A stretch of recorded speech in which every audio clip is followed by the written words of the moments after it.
श्री निम्बार्क श्री हरिवास। आचार्य चरण बार बार इस प्रसंग को समझा रहे हैं। यदि आपको निकुंज की प्राप्ति करनी है, यदि आप इसी जन्म में प्रिया की प्राप्ति करना चाहते हैं, आप यदि प्रिया चरणों को प्राप्त करना चाहते हैं, तो सबसे पहले वृंदावन धाम का स्थायीवास करो। हम चाहते हुए भी वृंदावन धाम का स्थायीवास क्यों नहीं कर पा रहे? बोले आपका अपने स्वजन में स्नेह है, या धन में स्नेह है, या अपनी मान प्रतिष्ठा में स्नेह है। ये 3 कारण ऐसे हैं जो स्थायी रूप से वृंदावन धाम वास नहीं करने देते हैं। तो कह रहे हैं अपने स्वजन संबंधियों से बंधन मुक्त होकर उनसे स्नेह तोड़ दो, और धन और मान प्रतिष्ठा से भी बंधन से मुक्त हो जाओ, फिर स्थायी रूप से वृंदावन वास करो, तो आपका निश्चित ही सिद्धाम वृंदावन का वास हो जाएगा। वृंदावन धाम में वास करके आगे बता रहे हैं कि आपको इस वृंदावन धाम की रज से आत्यंतिक प्रीति करनी है। अत्यंत प्रीति के साथ वृंदावन धाम का सेवन करना है इस रज में, क्योंकि ये रज प्यारी जी के चरणों से दलित मलित है। इसलिए वृंदावन धाम की रज से आपको प्रीति करनी है। और यहाँ पे फिर निरंतर आपको नाम जप करना है। या तो अपनी वाणियों का पाठ या निरंतर नाम जप में लगे रहो। बोले खाली नहीं बैठना है। तब जाकर के अब आप अंतश्चित वपु अपनी सखी भावना से नित्य प्यारी जी के साथ में रहते हुए निकुंज में बोले उनकी सेवा करनी है। अब उनकी सेवा हम क्यों नहीं कर पाए? इतना सब सुलभ हो गया, धाम वास भी हो गया, बंधन से मुक्त हो गए, रस से प्रीति कर लेनी, निरंतर नाम जप रहे हैं। अंतश्चित वपु से हम निरंतर प्यारे जी के साथ में रहना चाहते हैं, लेकिन नहीं रह पा रहे।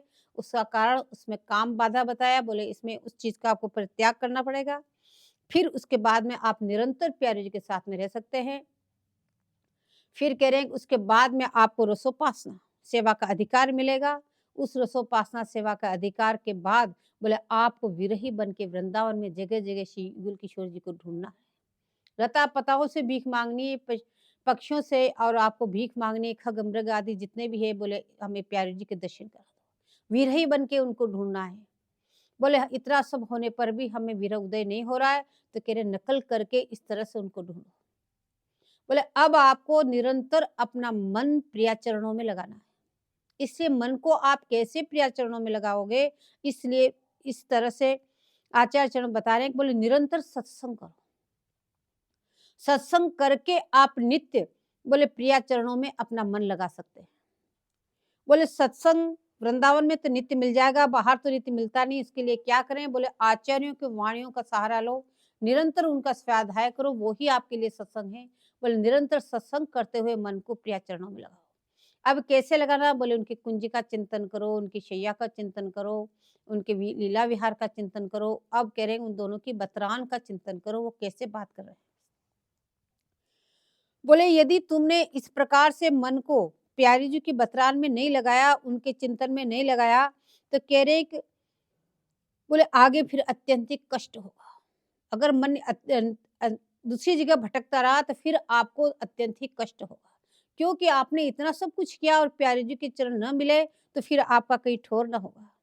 तो कह रहे कि प्रिया चरणों का एकमात्र सहारा ले लो। बोले ऐसे करने से तो सारे संसार ही हमसे रूठ जाएंगे। बोले अगर रूठे तो रूठ जाने दो, अगर संसार रूठ जाएगा तो आपका कोई भी बाल बांका नहीं कर सकता। इसलिए बोले रूठे तो रूठने दो, परवाह मत करो। बोले रस के बल से बोले इन विषयों का त्याग कर दो। जब तक तुम रस का बल ग्रहण नहीं करोगे तब तक इन विषयों का त्याग भी नहीं कर सकते। इसलिए इस रस के बल बोले तुरंत ही विषयों का परित्याग कर दो। यदि दोनों का सेवन करते रहे तो फिर आगे जाके विषय आपसे छूटेंगे नहीं, और छूटेंगे नहीं तो आपको अत्यंतिक कष्ट होगा। इसलिए आप निरंतर प्यारी जी के चरणों का चिंतन करते हुए बोले उनकी बतरान में निमग्न हो जाओ। बोले उनकी बतरान कैसी है?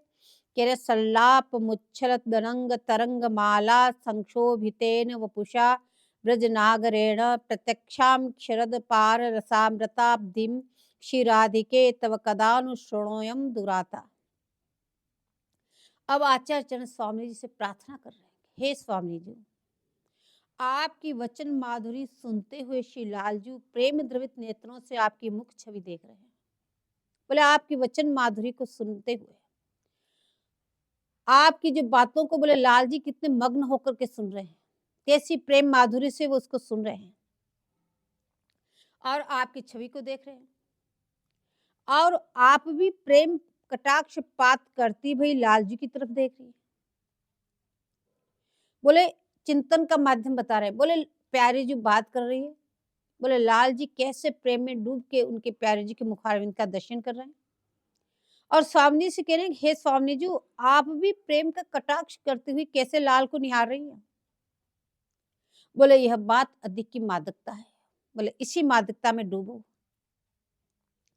बोले उस माधुरी में से अनंत अनंत तरंगमाला उछल रही है। बोले रूप का उफान आ रहा है, छवि का उफान आ रहा है, उनकी बतरान में रस टपक रहा है। बोले ऐसी अनंत अनंत बोले तरंगे उठ रही है, उछल रही है। बोले उसमें डुबकी लगाओ। बोले आपकी इस बतरान से और आपकी इस तरंग से लाल जी के हृदय में प्रेम का संचार हो रहा है। निरंतर वो प्रेम में द्रवित होके बोले डूबे जा रहे हैं। बोले आप जब बोल रही है एक एक अक्षर से प्रेम झरझर के टपक रहा है और प्रेम का सार सार उछल रहा है। प्रेम का जो साराते सार है बोले वो प्यारे जी के मुखारविंद से एक एक शब्द से टपक रहा है। बोले उस वचन माधुरी को सुन के बोले लाल सखी पशु पक्षी और वनराज की ये भूमि संप्लावित हो रही है। सभी तरबतर हो रहे हैं, सभी उस मादकता में डूबे जा रहे हैं। तो आचार्य चरण कह रहे हैं, हे किशोरी जी, हे प्रिया जी, आप करुणा द्वारा मुझे खींचकर पास में बैठाकर वह बात सुनने का अवसर कब मुझे प्रदान करोगी? ऐसा कौन सा दिन होगा कि जब आप मेरा हाथ पकड़ के अपने पास में मुझे बैठा दोगी और वह बतराल मुझे सुनने का सौभाग्य प्राप्त करेगा? क्या आप भी कभी मुझसे बात करोगी? क्या वह सौभाग्य मुझे प्राप्त होगा? हे करुणामयी, हे किशोरी जी, वह दिन कब आएगा जब मैं आपकी इस मीठी बतरान में डूब जाऊंगी? अब बोले उनकी बतरान कैसी है, कैसी बातें कर रहे हैं?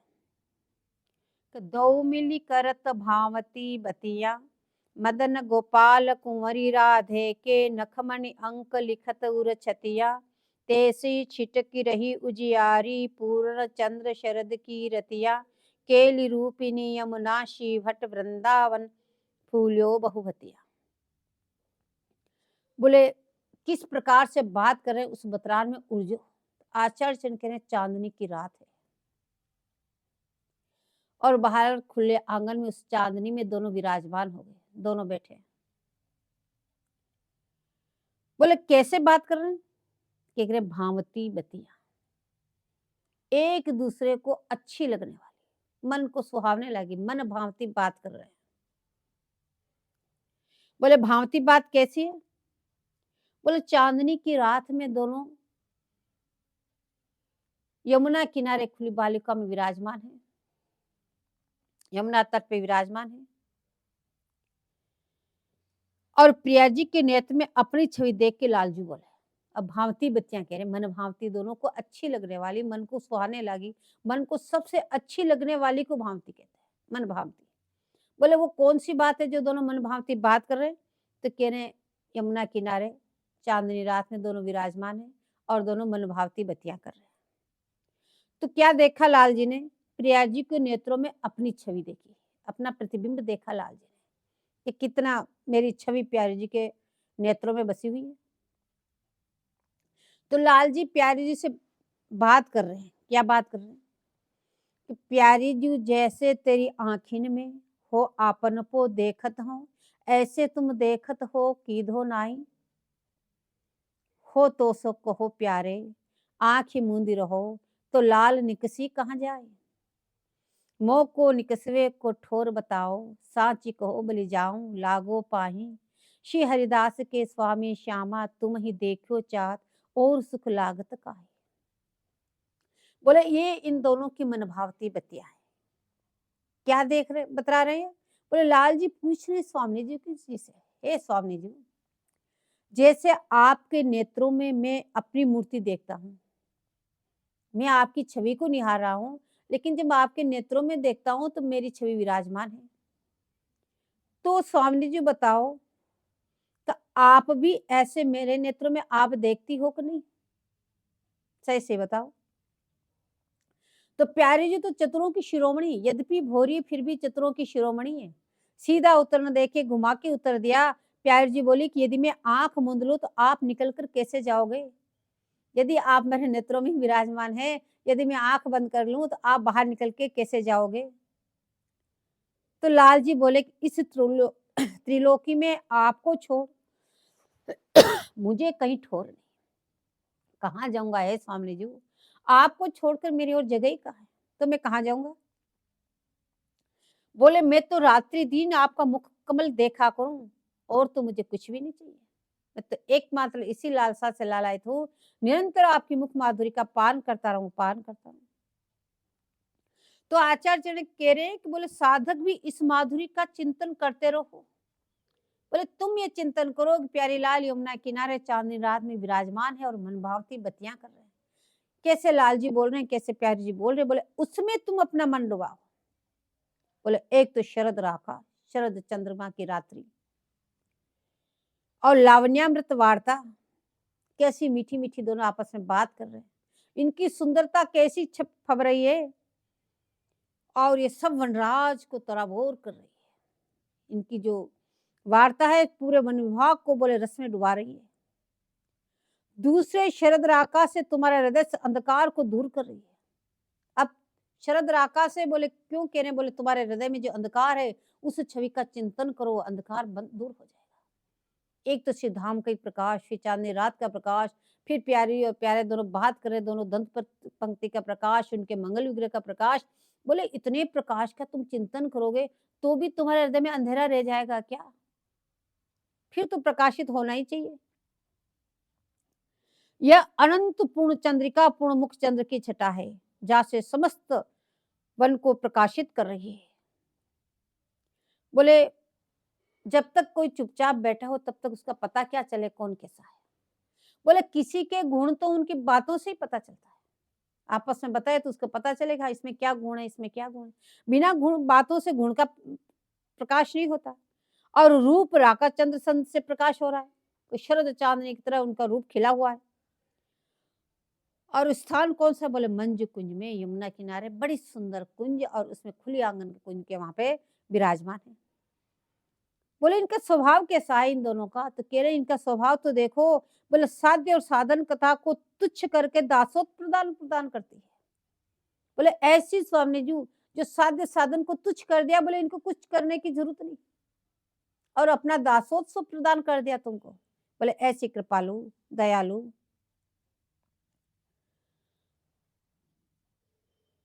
और कैसे बात कर रहे हैं, तो कह रहे हैं देखो ऐसे कह रहे हैं, प्यारी जू जब जब देखो तेरो मुख तब तब नयो नयो लागत। इनकी बतरान बता रहे हैं कैसे बात करते हैं। लाल जी कह रहे हे स्वामी जी, जब जब देखो तेरो मुख तब तब नयो नयो लागत। ऐसे लगता कभी देखी नहीं, कभी देखी नहीं, हर क्षण और छवि, हर क्षण और छवि। ऐसो भ्रम होत में कबहू देखी नहीं, द्युति की द्युति लेखन कागज। बोले ऐसा भ्रम हो जाता मैंने तो आपको कभी देखा ही नहीं, अचानक कभी देखा। ऐसा आपका रूप, ऐसी आपकी प्रकाश पूंजीभूत जो स्वरूप, बोले इसका वर्णन करने के लिए लाल जी स्वयं कह रहे न तो कोई लेख नहीं है न कोई कागज है, इसका वर्णन मैं खुद भी नहीं कर सकता। कोटि चंद्र ते कहा दुरायरी नए नए रागत। बोले हर क्षण नया चंद्रमा, मुखारविंद का हर नया चंद्र।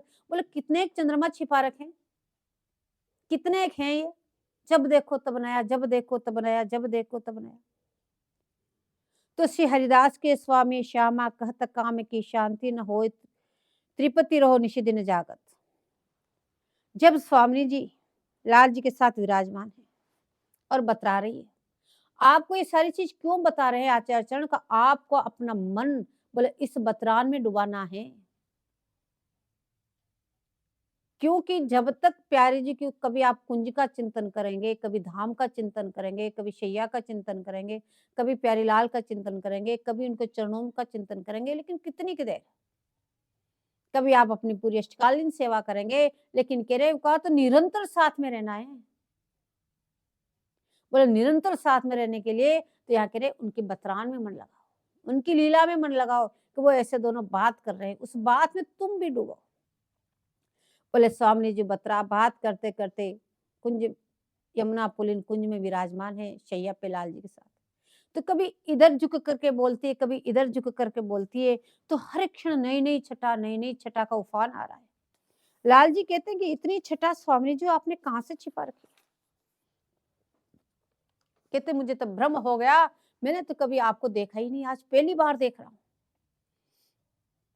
बोले इस छवि को यदि मैं वर्णन करना चाहूँ, लिखना चाहूँ, तो न उसके लिए इतनी लेखनी है मेरे पास न कागज।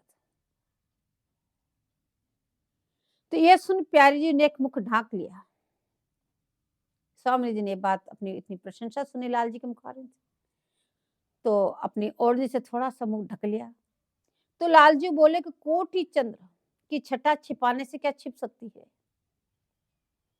ये क्या इससे छिप जाएगी? करोड़ों करोड़ों चंद्रमा के समान जो छटा उदय हो रही है। तो नंददास जी कह रहे कबहु क बदन दुराई, फिर उगारती कबहु क लेत दुराई, मंजुल मंजू मरीचन सी मानो इंदु पगनी चले जाई। तो कोटि शरद चंद्र की छटा मुख से प्रकाशित हो रही है। आचार्य चरण कह रहे हे साधक, जरा उस रूप माधुरी में डुबकी लगाओ, उस छवि का चिंतन करो कि कैसी स्वामी जी की रूप माधुरी है। वैसे बतरान में पूरा सहज सुख है, भगवान जी का पूरा सहज सुख पूरी बतरानी, इसीलिए बोले सेवा सुख के बाद उत्साह, उत्साह के बाद सूरत, सूरत के बाद सहज। तो सेवा सुख का सार उत्साह में, उत्साह का सूरत में और उसका सहज में। अब सहज सुख में दोनों की बतरान है, बोले उसी बतरान में मन डुबाओ।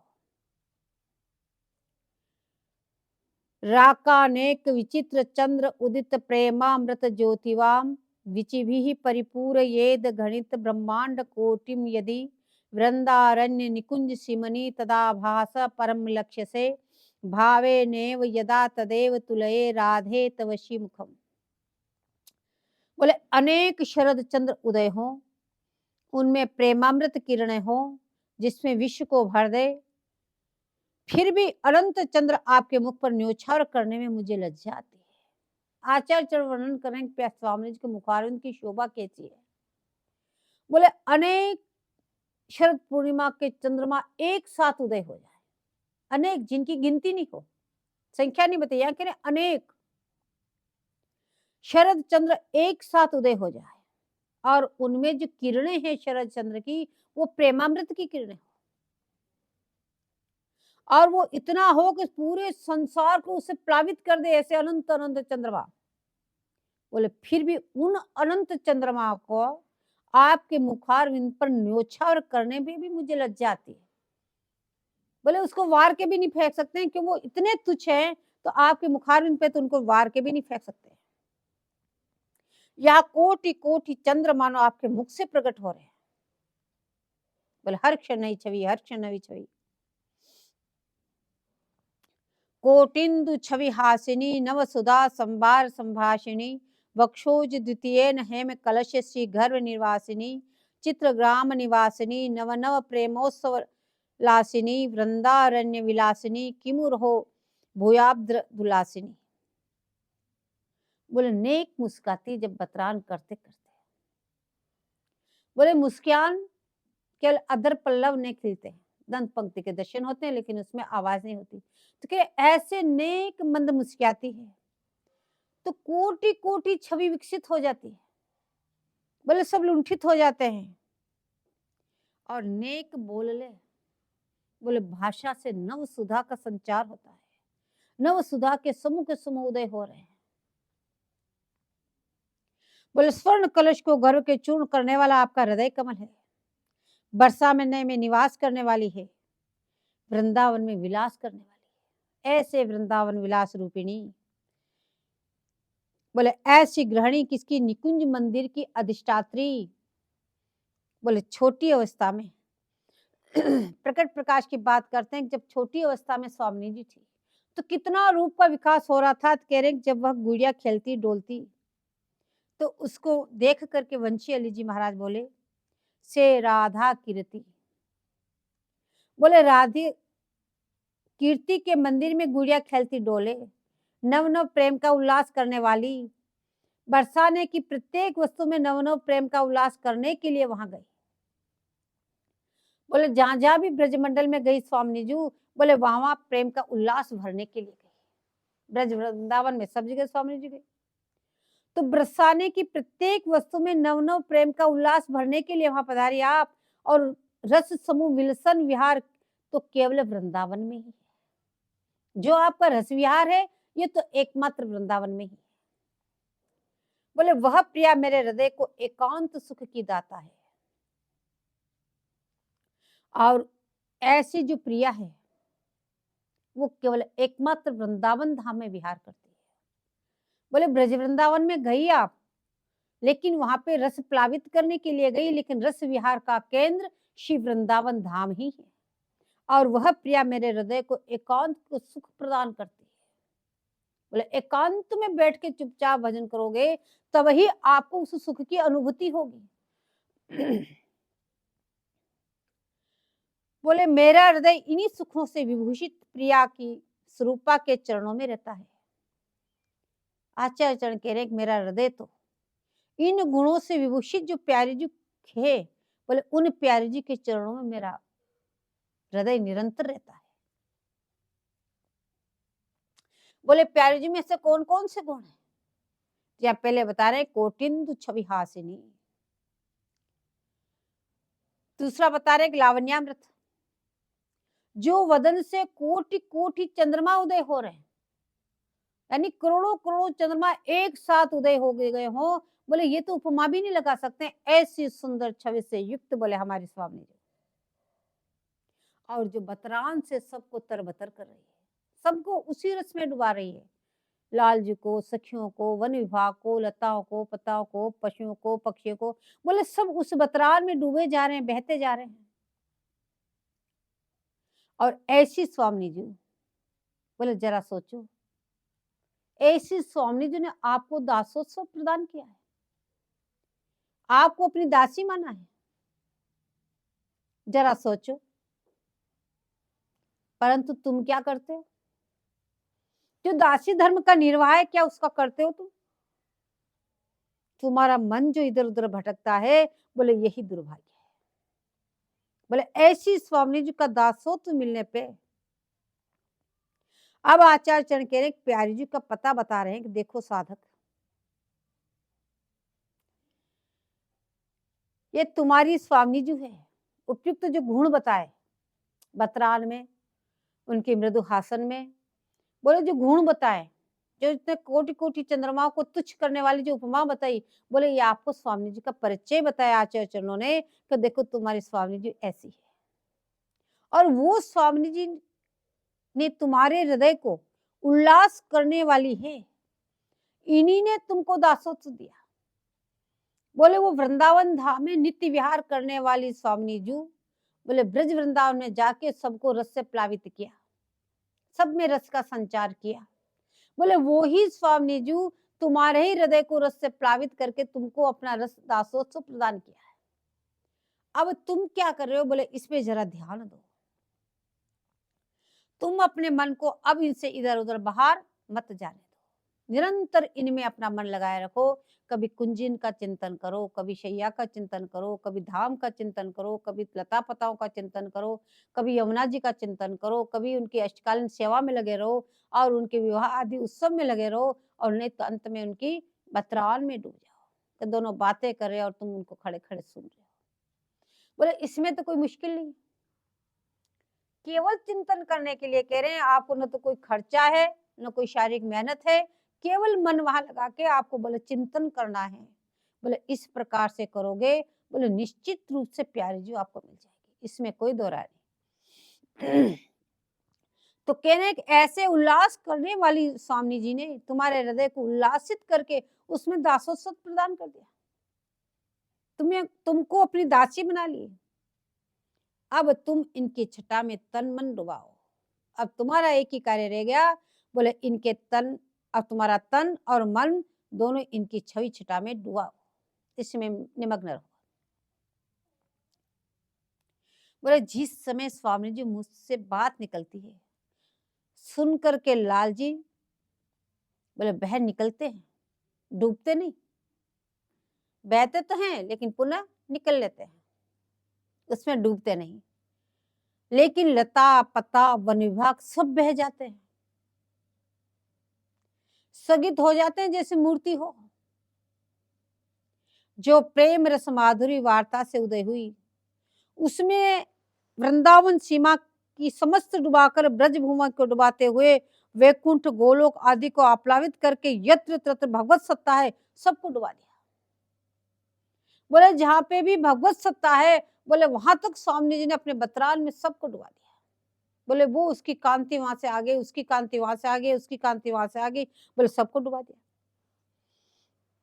लेकिन वृंदावन और ये वन माधुरी का केंद्र दोनों की बतरान है। वृंद और वन माधुरी का केंद्र बोले दोनों की बतरान है। इसलिए सहसुख चौथे नंबर पे। सेवा सुख करते करते करते इसमें प्रगाढ़ता आ जाएगी, तब उत्साह सुख की सेवाएं प्रदान होगी। उत्साह सुख की सेवाओं को करते करते उत्सव लड़ाते लड़ाते लड़ाते लड़ाते बोले फिर आपको सूरज सुख मिलेगा, उसकी लीलाओं का चिंतन होगा, तब जाके कहीं आपको बतरान में डूबने की स्थिति होगी। तो दोनों की बतरान में ही सब कुछ है। तो जिन्होंने सब विश्व को आप्लावित कर रखा है, जिन्होंने इस संसार को अपने इस पूरे भगवत सत्ता को अपने इस रस माधुरी में डुबा दिया, तो कह रहे हैं उससे पाकर भी जो तुम प्रेम के भिक्षुक हो, बोले ऐसी स्वामी जी को प्राप्त करके भी आप अभी प्रेम नहीं मिला, प्रेम के भिक्षुक ही बने रह गए, भिखारी बने रह गए। जिन स्वामी जी ने इस प्रकार से यहाँ प्रकट में होकर के पूरे ब्रज वृंदावन को रस प्लावित कर दिया और आपकी बतरान से जितने भगवत सत्ता के जितने धाम है सबको प्लावित आपने कर दिया, बोले उन्होंने कृपा करके आपके हृदय को प्लावित करके आपको दासी भाव प्रदान कर दिया। बोले इससे ज्यादा और कृपा स्वामी जी क्या करेगी। इतनी कृपा की नहीं, आपको स्थायी वृंदावन धाम का वास दिया, निरंतर इसमें आपको रहना का सौभाग्य प्राप्त हुआ, आपको इससे प्रीति हुई, आप नाम जापक बन गए, आप स्वामी जी की सेवा कर रहे हैं। लेकिन इतना सब कुछ करते हुए यहाँ पे कह रहे हैं तुमको अभी प्रेम उदय नहीं हुआ, प्रेम की भिखारी बन के रह गए। ऐसी स्वामी जी के मिलने के उपरांत बोले तुम प्रेम के भिक्षुक हो। बोले इसका क्या कारण है, क्यों तुम भिखारी बने हुए हो अभी भी। तो कह रहे हैं कि तुमने उस प्रेम माधुरी को अच्छी तरह से समझी ही नहीं, तुमने उनको जानने की कोशिश ही नहीं की कि वो कैसी प्रेम माधुरी है। अरे तुम उसे समझो, आचार्य ने आज्ञा प्रदान करें, तुम उसको समझो कैसी प्रेम माधुरी की छटा से युक्त हमारी स्वामी जी, और उस प्रेम माधुरी दोनों की बतरान में जो है सप्तमी प्रेम हे वीर धावे, जो सप्तमी प्रेम बोले उनकी बतरान में डूबो। भाई कोई बोलेगा तभी उसका प्रेम प्रकट होगा, तो बोले उनकी बतरान से ही प्रकट हो रहा है वो, तो उस बतरान में तुम भी डूबो और चिंतन करो, तुम भी उसमें बह जाओगे। लेकिन करो तो सही। लेकिन क्या करे तुम, बोले तुम्हारे हृदय में तो अंधकार है,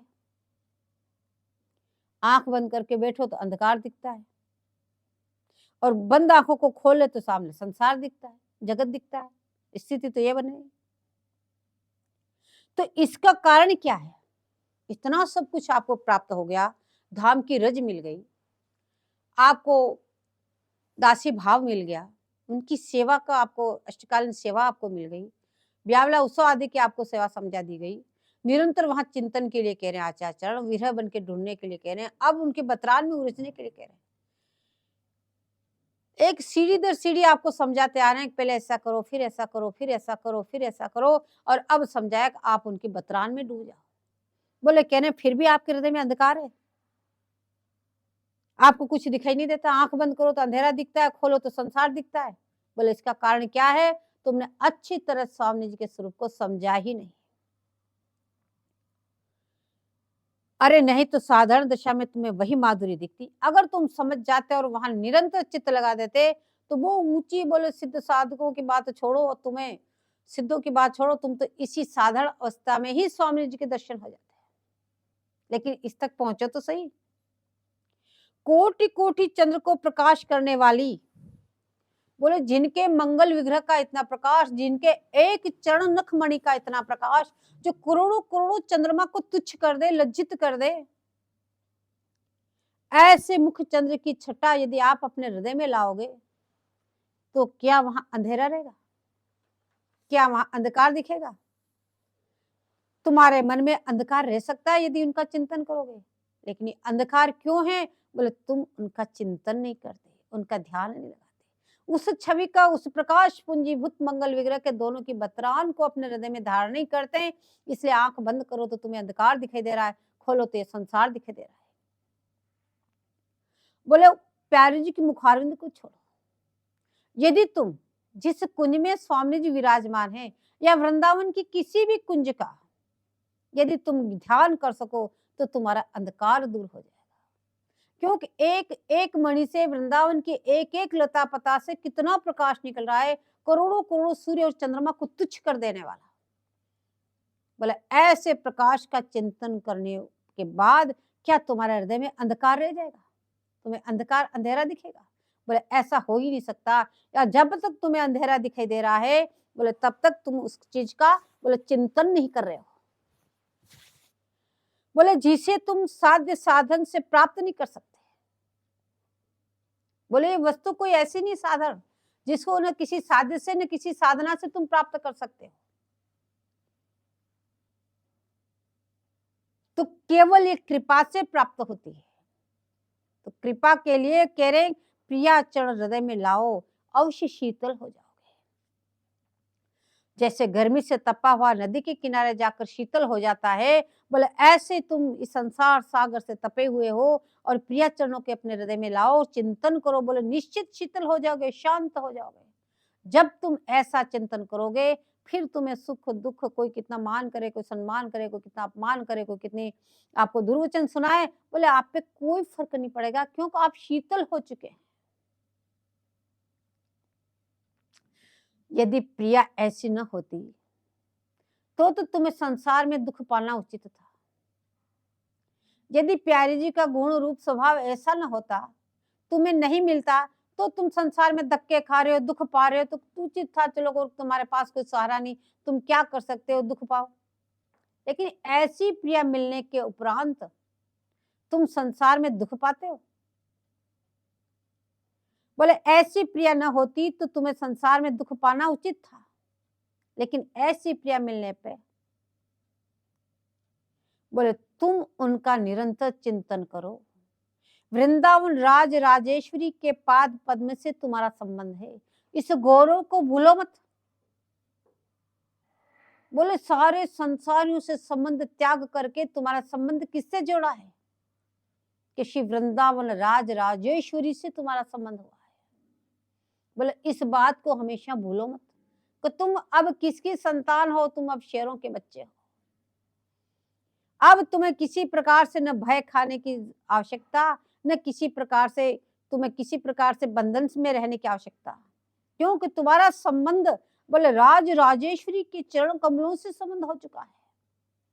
बोले उनकी दासी का संबंध हमेशा याद रखो और उस गौरव से गौरवान्वित रहो कि हम प्रिया की दासी हैं। और ये भी अच्छी तरह से समझो कि इसी वृंदावन धाम में स्वामी जी निरंतर अखंड विराजमान है, वो अन्यत्र कहीं नहीं, वो सिर्फ वृंदावन में ही अखंड रूप से विराजमान है। तो भावराज में उस मुख की छवि देखो और सेवा करो। बोले अब तो आप अंतश्चितित वपु से निरंतर प्यारे जी के साथ में रहते हुए, अपने गुरु रूपा जी की आज्ञाकारिणी होते हुए, बोले उनकी अंतश्चितित वपु से सेवा करो, उनकी बतरान को सुनो, उनकी रूप माधुरी में डूबो। बोले इस प्रकार से निरंतर लगे रहने से यहाँ कह रहे हैं कि तुम्हारी मन भाई हो जाएगी, निश्चित जो तुम चाहते हो वो तुम्हें प्राप्त हो जाएगा, इसमें कोई दो राय नहीं।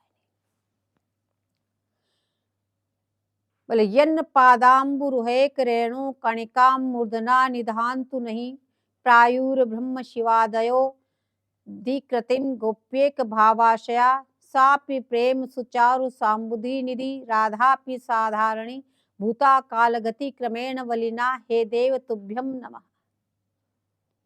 बोले तुमने इस बात को अभी तक अच्छी तरह से समझा ही नहीं, तुमको कितनी दुर्लभ वस्तु मिली है। तुमने जो इसको साधारण समझ रखा है ना, बोले यही कारण है कि तुम्हारा चित्त वहां लग नहीं रहा है।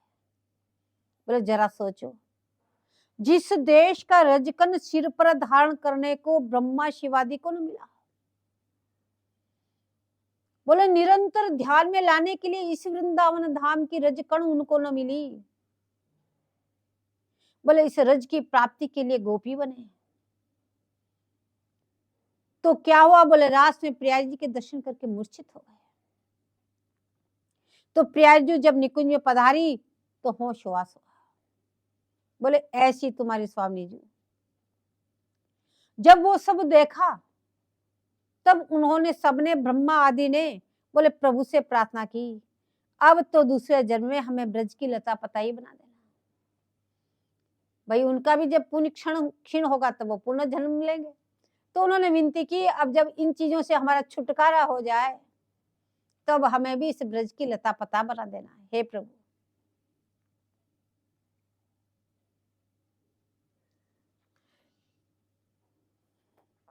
श्री प्यारी जी ने कृपा करके अपनी अनुचरी को निज धाम से तुम्हारे लिए भेजी।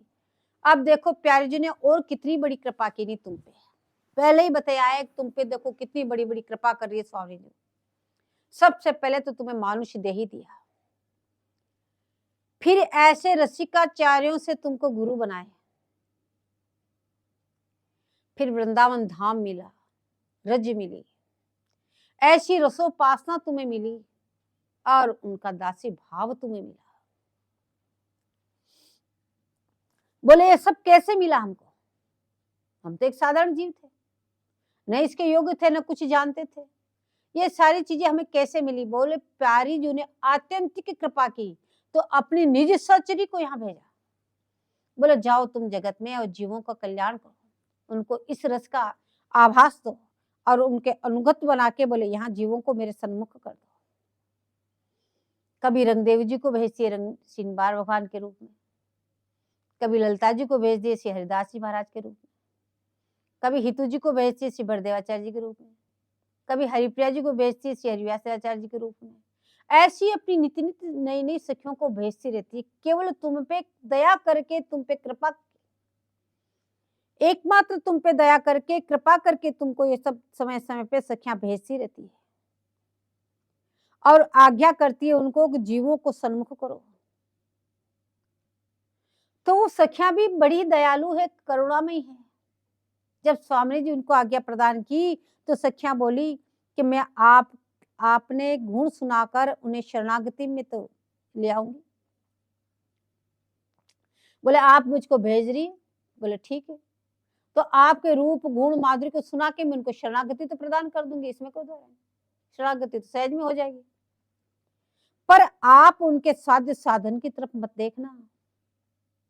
आप देखने लग जाओ कितना साधन करता है, कितना साध्य करता है, बोले उसकी तरफ तो बिल्कुल देखना ही मत कि साध्य साधन क्या होता है। क्यों? क्योंकि ऐसा हमें कोई नहीं मिलेगा जो बिल्कुल निष्पाप हो। हम संसार में जा रहे हैं, ऐसा कोई प्राणी नहीं मिलेगा बिल्कुल निष्पाप हो, ऐसा निर्मल हो, फिर वो आपको प्राप्त हो। इसलिए आप इस बात को बिल्कुल मत देखना। तो पहले देखो, पहले तो स्वामी जी ने कृपा की नहीं, आपके लिए अपनी निजी सहचरी को भेजा। अब सहचरी ने उनसे और ज्यादा कृपा की नहीं, तो स्वामी जी से विनती कर रही है, स्वामी जी आप भेज रही हो, मैं जा तो रही हूँ, पर आप जिसमें आपके रूप गुणों को सुना के जीवों को मैं शरणागति तो प्रदान कर दूंगी, लेकिन उसके बाद में आप उन जीवों के साध्य साधन की तरफ मत देखना, क्योंकि इस समय घोर कलिकाल है, ऐसा कोई हमें नहीं मिलेगा जो कि एकदम पूर्ण रूप से निष्पाप हो। तो प्यारी जी बोली कि क्यों चिंता करती हो, हे सखी मैं तुम्हें कहती हूँ, वचन देती हूँ कि जिसका तुम हाथ पकड़ लोगी उसे मैं अवश्य सेवा प्रदान करूंगी।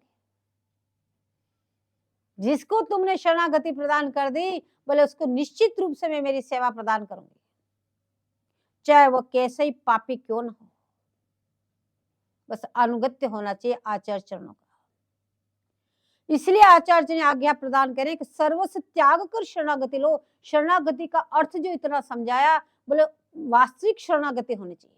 तुम अपने पापों को नष्ट नहीं कर सकते, तुम अपनी आदतों को नहीं बदल सकते, लेकिन तुम शरणागति तो ग्रहण कर सकते हो सम्यक प्रकार से, दोनों हाथ ऊपर करके, अब हमारा कोई नहीं, और उसमें वास्तविकता होनी चाहिए।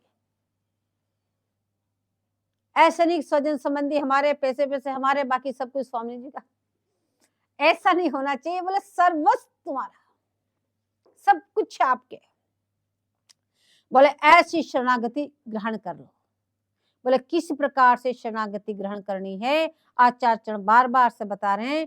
तो यहाँ पे पद बता रहे हैं कि विधि निषेध आदि के जिते, कर्म धर्म तजितास, प्रभु के आश्रय आवही सो कहिए निजदास।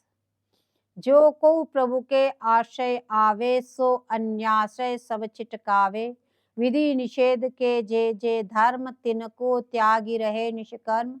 झूठ क्रोध निंदा तज देही, बिन प्रसाद मुख ओरन लेही। सब जीवन पर करुणा राखे, कबहु कठोर वचन नहीं भाखे। मन माधुर्य रस माहि समोवे, घरी पहर पल व्रथा न खोवे। सतगुरु के मार्ग पगधारे, हरि सतगुरु बिच भेद न पारे। ए द्वादश लक्षण अवगाहें, जे जन परम परापद चाहे। जाके 10 पेड़ी अति दृढ़ है, बिन अधिकार कौन तहाँ चढ़ी है। पहले रसिक जनन को सेवे, दूजी दया हिये धरि लेवे। तीजी धर्म सुनिष्ठा गुनी है, चौथी कथा अतृप्त वे सुनी है। पंचमी पद पंकज अनुरागे, षष्ठी रूप अधिकता पागे। सप्तमी प्रेम हिये विरधावे, अष्टमी रूप ध्यान गुण गावे। नवमी दृढ़ता निश्चय गहिवे, दसवीं रस की सरिता बहिवे। या अनुक्रम करिजे अनुसरहि, शनय शनय जगते निर्भरहि। परम धाम परिकर्म दिवसहि, श्री हरि प्रिया हितु संगलसहि। अब यहाँ पे आचार्य चरण कह रहे हैं, देखो स्वामी जी ने क्या कहा। बोले आज जब अपने निकुंज से सहचरी को भेजी स्वामी जी ने, तो सखी ने विनती की है, स्वामी जी ऐसा जीव हमें कोई नहीं मिलेगा जो निष्पाप हो, आप उनके साधन साध की तरफ मत देखना। तो स्वामी जी ने सखियों को वचन दिया, बोले जिसको भी तुम शरणागति प्रदान कर दोगी, बोले उसको मैं निश्चित रूप से अपना लूंगी, उसको निश्चित अपने दासी बना लूंगी। तो अब जीव का क्या कर्तव्य है कि शुद्ध रूप से शरणागति स्वामी जी को हो। बोले उसके लिए बोले किस प्रकार से जीव को करना है, तो शुद्ध शरणा, उसमें मिलोनी नहीं होनी चाहिए, एकदम शुद्ध शरणागति होनी चाहिए। तो बोले उसके लिए आचार्य चरण ने महावाणी जी से पद बताया, बोले इसमें शुद्ध शरणागति का स्वरूप है। बोले इस प्रकार से आप चलोगे तो निश्चित रूप से प्यारे जो आपको इसी जन्म में प्राप्त हो जाएगी, आप उनकी दासी बन जाओगे। बोले कैसे शरणागति ग्रहण करनी है, तो आचार्य चरण यहाँ पे कह रहे हैं कि विधि निषेध आदिक जिते, कर्म धर्म तजितास। प्रभु के आश्रय आवे, आश्रय शरणागति, प्रभु के आश्रय आवे, सो कहिए निजदास। बोले विधि और निषेध, वेदों में जितने भी कर्म धर्म करने के लिए कहे गए वो, और निषेध किया गए वो, और जितने भी प्रकार इनके अलावा जितने प्रकार के कर्म हैं वो, जितने प्रकार के धर्म हैं वो हैं, बोले उन सबका परित्याग कर देना। बोले क्यों? क्योंकि तुम्हें प्रिया चरण चाहिए, निकुंज चाहिए, तो अन्यथा नहीं, ऐसे तो फिर और उल्टा अपराध लग जाएगा। तो बोले यदि तुम केवल प्रिया की प्राप्ति करना चाहते हो, तो बोले शुद्ध शरणागति लेके आना। तो कह रहे कैसे करना, बोले विधि निषेध आदि के जिते, कर्म धर्म तजितास, बोले सबका परित्याग कर देना। फिर क्या करना, बोले एकमात्र प्रिया चरणों का भरोसा दृढ़, प्रभु के आश्रय आवे, सो कहिए निजदास। बोले उसकी गिनती निजदासों में होगी। वैसे तो सारा संसार ही ठाकुर जी के दास है, और किसका दास है, बोले ठाकुर जी का दास है। लेकिन निजदास करने के लिए बोले ये सब परित्याग कर दो, केवल एकमात्र उनकी शरण ग्रहण कर लो। हे स्वामी जी, एकमात्र अब मुझे आपके चरणों का भरोसा है, और हम कुछ नहीं जानते। बोले जो को प्रभु के आश्रय आवे, जो भी कोई ठाकुर जी की शरणागति ग्रहण करता है, तो बोले सो अन्याश्रय सब छिटकावे। फिर उसके हृदय में अन्य किसी का भी आश्रय नहीं रहना चाहिए, चाहे वो कोई भी हो, धन हो, संपत्ति हो, परिवार हो, स्वजन संबंधी हो, अन्यान सब पूजन वाले हो, बोले कोई भी हो, बोले सबका आश्रय का परित्याग कर देना, एकमात्र प्रिया की चरणों का आश्रय ग्रहण करना, अन्य किसी के भी लिए हृदय में और आश्रय ग्रहण करना ही नहीं। बोले विधि निषेध के जे जे धर्म, तिनको त्यागी रहे निष्कर्म। ये जितने प्रकार के कर्म धर्म जितने प्रकार के बताए हैं, बोले उन सब का परित्याग कर देना, और एकमात्र प्रभु के चरणों के भरोसे पड़े रहना। और क्या करना, कहने झूठ क्रोध निंदा तज देही, बिन प्रसाद मुख ओर न लेही। बोले झूठ नहीं बोलना, क्रोध नहीं करना, किसी की निंदा नहीं करना। ये शरणागति के स्वरूप बता रहे हैं। बोले झूठ नहीं बोलना, बोले संसार ही सारा झूठा है, संसार की चर्चा करना ही झूठा है। यदि आप संसार की चर्चा कर रहे हो तो समझ लो कि आप शुद्ध शरणागति ग्रहण नहीं करी अभी। यहाँ आचार्य चरण कह रहे हैं झूठ नहीं बोला, सांसारिक कोई भी चर्चा नहीं करना। क्रोध, बोले प्रियालाल का चिंतन के छोड़ करके जो आप सांसारिक चिंतन कर रहे हैं ये सारे क्रोध की गिनती में। तो यहाँ कह रहे हैं कि बोले किसी प्रकार से सांसारिक चीजों का चिंतन नहीं करना और किसी की भी निंदा नहीं करना, चाहे वो कितना ही सत्य बात क्यों ना हो।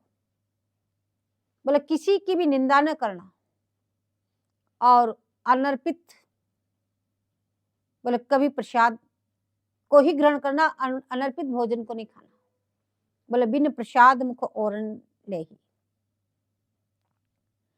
क्यों ऐसी बात क्यों बता रहे हैं कि बोले तुम कृष्ण दासत्व, बोले जो दास भाव है क्या है, बोले सफेद वस्त्र के समान है।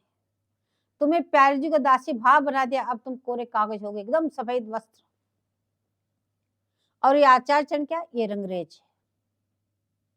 तुम्हें शरणागति प्रदान की, तुम स्वच्छ हो गए, जितने तुम्हारे पुण्य थे नष्ट हो गए, जितने तुम्हारे पाप थे सब नष्ट हो गए, अब तुम स्वच्छ बन गए। क्योंकि पाप पुण्य दोनों बंधन के कारण है। पुण्य करोगे स्वर्गादि लोगों में चले जाओगे, पाप करोगे तो नरकादि लोगों में चले जाओगे, निकुंज तो कहीं रह जाएगा। तो दोनों ही बंधन के कारण बताए। तो बोले तुम एकदम शरणागति ग्रहण कर लो। जब तुमने विशुद्ध रूप से शरणागति ग्रहण कर ली तो बोले कह रहे अब तुम सफेद वस्त्र के समान हो गए। अब आचार्य चरण जो रंगरेज है, इसमें रंगीन रंग भरने वाले, तो तुम्हारे मनोरूपी वस्त्र को किंकरी रंग से वो भर देंगे। इसलिए कह रहे पहले तुम इन सब का परित्याग करके बोले स्वच्छ बन जाओ। सफेद वस्त्र हो गए जब भी तो रंग चढ़ेगा, रंगीन पे तो रंग चढ़ेगा नहीं। तो इन सब का रंग तुम में जो लगा हुआ है, बोले इन सब का परित्याग करके स्वच्छ बन जाओ। बोले सब जीवन पे करुणा राखे, कबहू कठोर वचन नहीं भाखे। तो यहाँ कह रहे हैं कि ज्ञान कर्म वैराग्य सब आशय छोड़ करके प्रभु चरण का आशय ग्रहण कर लो और किसी का भी सहारा नहीं रखना मन में, एकमात्र प्रिया चरणों का आशय ग्रहण कर लो। बस मन में विषयों में जाने से इतना आशय ग्रहण करने के बाद भी आपका मन बार बार विषयों में जाता है। आपको सम्यक प्रकार का ज्ञान है कि ये संसारिक विषय इतने दूषित हैं, प्रिया चरणों से हमको दूर करते हैं, हमें बार बार प्रिया का चिंतन करना चाहिए। और आप बार बार प्रयास करते हैं फिर भी आपका मन विषयों में जा रहा बार बार, तो इसका क्या कारण है? तो आचार्य चरण कह रहे हैं कि इसमें जाने के 3 कारण, 3 ऐसे कारण हैं जिनको आपने परित्याग नहीं किया, इसलिए आपका मन विषयों में भाग रहा, बार बार विषयों का चिंतन हो रहा है। 3 कारण बता रहे हैं आचार्य चरण, आपका मन प्रियाचरणों में लग करके विषयों में क्यों लग रहा है। बोले प्रथम कारण असमर्पित भक्षण, बोले बिना भोग लगाए चाहे जो पा लेना, यहाँ जहाँ ठाकुर सेवा नहीं है वहां भी जाके पा लेना। ये जो बिना भोग लगाए, बिना ठाकुर जी के अर्पण किए हुए, अब ऐसा तो नहीं कि आप जहाँ जाके भोग लगा लो, चाहे जैसा जाने कैसा बना, क्या शुद्धता है नहीं है, उसमें क्या क्या गंदी चीजें पड़ी थी, ऐसे थोड़ी ना भोग लगा लेंगे ठाकुर। बोले पूर्ण शुद्ध रूप से बनी हुई उसी वस्तु को बोले अर्पित करके आप भोजन करो। तो यहाँ कहने जो असमर्पित भक्षण जो है, पहला कारण ये है, जो आपका मन बार बार ऐसे भोजन करने से विषयों में भागता है। खूब अच्छी तरह से प्रिया चरणों का चिंतन कर लो, लेकिन फिर भी आपका चिंतन नहीं होता, बार बार विषयों में मन भग जाता है। तो पहला कारण बताया, आप असमर्पित भक्षण कर रहे हैं। बोले नहीं हम तो निरंतर भोग लगा के पाते, जल हूं भूल लीन पीजिए, लिए बिना लिए ना, निरंतर इस बात का पालन कर रहे हैं। तो दूसरा कारण बताने का आप असत्संग है, कुसंगियों का संग करते हैं, जो इन वस्तुओं से, जो वैष्णव जन नहीं है, जो रसिकाचार्य नहीं है, जो रसिक जनों से कोई संबंध नहीं रखते, बोले ऐसे लोगों से आप संग करते हैं, ये असत्संग है, दूसरा कारण है। तीसरा कारण बताया, बोले हम असत्संग भी नहीं करते। तो तीसरा कारण बताया आप अन्याश्रय हैं, कहीं न कहीं आपने प्रियालाल को छोड़ करके दूसरी जगह आश्रय ग्रहण कर रखा है, चाहे मन के अंदर ही, तन से ना, मन में भी आपने कहीं न कहीं दूसरी जगह आश्रय ग्रहण कर रखा है। बोले मंत्र तंत्र, अन्य किसी मंत्र का, अन्य किसी तंत्र का, अन्य किसी देव का, अन्य किसी पितर का, बोले सम्यक प्रकार के सबका परित्याग कर देना। बोले एकमात्र श्री प्रिया चरणों को ग्रहण करो। फिर कह रहे कबहु कठोर वचन न भाखे, बोले दुखत वचन कबहु न कहाय। बोले यहाँ कह रहे बोले कभी भी किसी भी परिस्थिति में प्राण संकट में भी न आ जाए, फिर भी किसी को भी कड़वे वचन न बोलो, दुख भरी वचन मत बोलो जो सामने वाले हृदय में ठेस पहुंचे। यदि आप इस तरह से दुखद वचन बोलते हैं तो ये पूर्ण शरणागति नहीं है। इसके मतलब आपने उन दुखद वचनों का आश्रय ग्रहण कर रखा है कि हम ऐसा करेंगे तो ऐसा होगा। अब कह रहे कि मन को, ये ध्रुवदास जी महाराज बात कह रहे दुखन वचन कब न कहा है। अब कह रहे मन को, मन माधुर्य रस मोहे सुमावे। अब आई बात मन की, तो कह रहे मन को तो इस माधुर्य रस में डुबा दो, जो अभी उपयुक्त बतरान के क्या है, बोले इस रस में डुबा के रखो। बोले घड़ी पहर पल वृथा न खोवे। बोले कितनी देर डुबा के रखना है, तो कह रहे घड़ी पहर तो क्या, एक पल भर भी व्यर्थ समय नहीं जाना चाहिए। घड़ी पहर पल वृथा न खोवे। और फिर क्या करें, बोले सतगुरु के मार्ग पगधारे। जो सतगुरु देव गुरु ने आपने जो मार्ग बताया उस मार्ग पे चलो। बोले हरि सतगुरु बिच भेदन पारे। बोले साक्षात प्रिया जी की करुणा ही हमारे गुरुदेव के रूप में प्रकट हुई है। साक्षात करुणा की मूर्ति उन्होंने ये रसदान करने के लिए यहाँ प्रकट हुई और हमको निकुंज में ले जाने के लिए यहाँ प्रकट हुई। बोले इस प्रकार से साक्षात अपने इष्ट को ही गुरुदेव को समझे, इसमें किसी प्रकार की भेद बुद्धि न लावे। ये 12 लक्षण अवगाहें, जे जन परम परापद चाहे। बोले 12 लक्षण बताएं। बोले इन 12 लक्षणों को आपको धारण करने पड़ेंगे। किसको, जो इस परम पद की प्राप्ति करना चाहते हैं। कौन सा परम पद, जो सखी भाव से के निरंतर प्रिया के साथ रहना चाहते हैं, बोले उनको ये 12 लक्षण धारण करने ही पड़ेंगे। उसके बाद में उसको अधिकार मिलेगा किसका, बोले 10 सीढ़ी चढ़ने के लिए। जाके 10 पेड़ी अति दृढ़ है, बिन अधिकार कौन तहाँ चढ़ी है। जय जय श्री हरि।